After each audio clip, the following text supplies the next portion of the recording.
Basically, Z has three cases in this debate, Mr. Chair. Number one is this an argument. Number two, the idea of full flexibility in this debate, and how companies are so flexible when they have a centralized authority.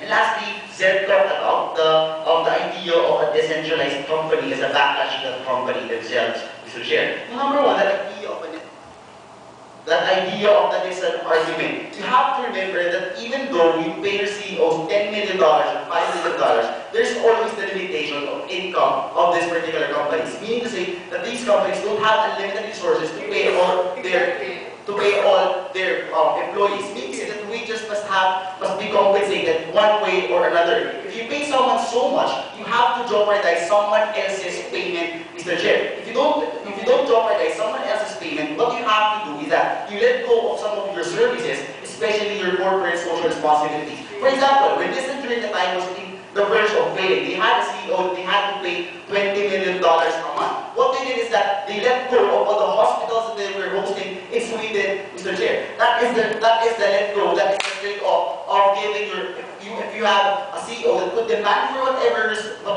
salary he wants to have, Mr. Chair. Number two, Zed was talking about the idea of flexibility, where company could be more flexible, Mr. Chair. We say that if you have a CEO that is dictating the company on whatever grounds or because he's so capable of serving that company, companies become so afraid to let go of their CEO as if there's no other CEOs in the world, Mr. Chair. That is just a centralization of power. We want to decentralize that power. We don't want these particular companies to be so afraid of their CEOs to the extent that they're going to pay their CEOs to whatever amount these CEOs want. Because in the first place, if you have a decentralized corporation power, some of the parts of your corporation, some of the people involved in that corporation still have to say something in your company, compared to have if the company is so much caring for that CEO that the company, the president in specific, don't want to hear other suggestions in general, because he is so afraid to let go of the single man that will bring that company up, which is the CEO. Where is flexibility at that? The decision-making process of the company themselves are so limited to the idea, to the policy, to the demands of their CEO.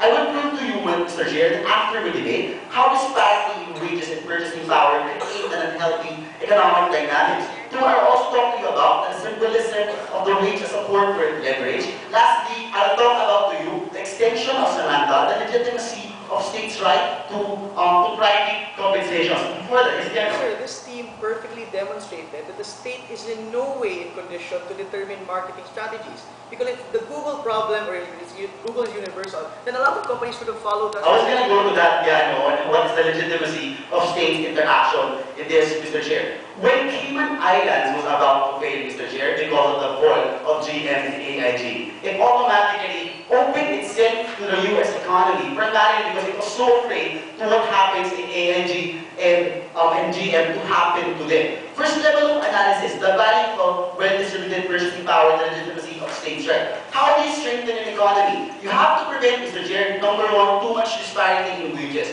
Because if you have a lot of people who have different purchasing power, yes, Zed, it's true that you could have a lot of circulation of money, but the bigger question should be, is the circulation of money fair in that particular economy? Because if the circulation of money is unfair in that economy, the tendency is that there's a bipolar world, or probably a unipolar world, where a lot of CEOs are so powerful that a lot of people cannot come up with their standards of living, Mr. Chair. The tendency is that the state must intervene just to make this particular unipolar world, or unipolar economic world, to be stabilized at that. Because if you have someone, or a group of minority people who are so economically powerful in your particular state, the state has to intervene at that. That is why, Mr. Chair, if particular companies will fail, this is the response of the state. Letter A, the government is the one that saves these companies. For example, the recession of AIG, etc., etc. B, that the government saves society, means that it provides jobs to a lot of employees, or it provides another opportunities for employees which have been cut off in a particular company. That comes the legitimacy of the state to intervene in companies and to preempt their particular failing. That is why the argument of Samantha stands in this debate. The message that we send is the CEOs aren't important, Mr. Chair. The setting of wage cap is in line with that idea. We don't want these companies to be so afraid of their CEOs that they will only disclose such particular information to the CEO to the extent that they will disregard the government. At the end of the day, the government bails you out. At at the end of the day, the government saves you from the ashes of poverty, Mr. Chair. Second level of analysis. How does economy and companies work, and what is the weakness of a company? Disparity in wages is a symbolism of corporate leverage. First and foremost, Yano talked about, leaders of the opposition talked about companies are dying, so let them die. If they want to pay someone just to save them, then let them. First response, when companies are desperate, CEOs could make the companies hostage to the extent that these companies don't have anything to do because they're so desperate. By the time that you don't have a cap or a salary cap at that, these CEOs would just demand anything, no matter how much, from the companies. The tendency is that the company is so pushed on the wall that they don't have anything anywhere to go on to. The tendency is that if that particular company fails, the government intervenes. Also, Yano talked about, the idea of a corporate CSR. So long as you have corporate social responsibility, then you don't care no matter how much you pay your CEO. That is just wrong, because the more you pay your CEO, the lesser you give to your CSR. That is just a basic mathematics concept, Mr. Chair. Lastly, the idea that coming from the deputy leader of the opposition, quoting, if you have more money, they will be taxed more. Letter A, first response. In reality, never mind that they are not taxable because extra salaries of these CEOs are basically non-taxable. That is why there are a lot of CEOs who could get away tax evasion of that, because these are not in their books, Mr. Chair. You go up below the table, and even if you bring up that is why they put that below the table. Letter B, this is the weakness of Giano and Zed's case. This is thus the strength of companies to continue their financial support to CEOs who demand more money. Because the particular issue in this debate is that we are juxtapose that in a recession. We are already in the recession. What do?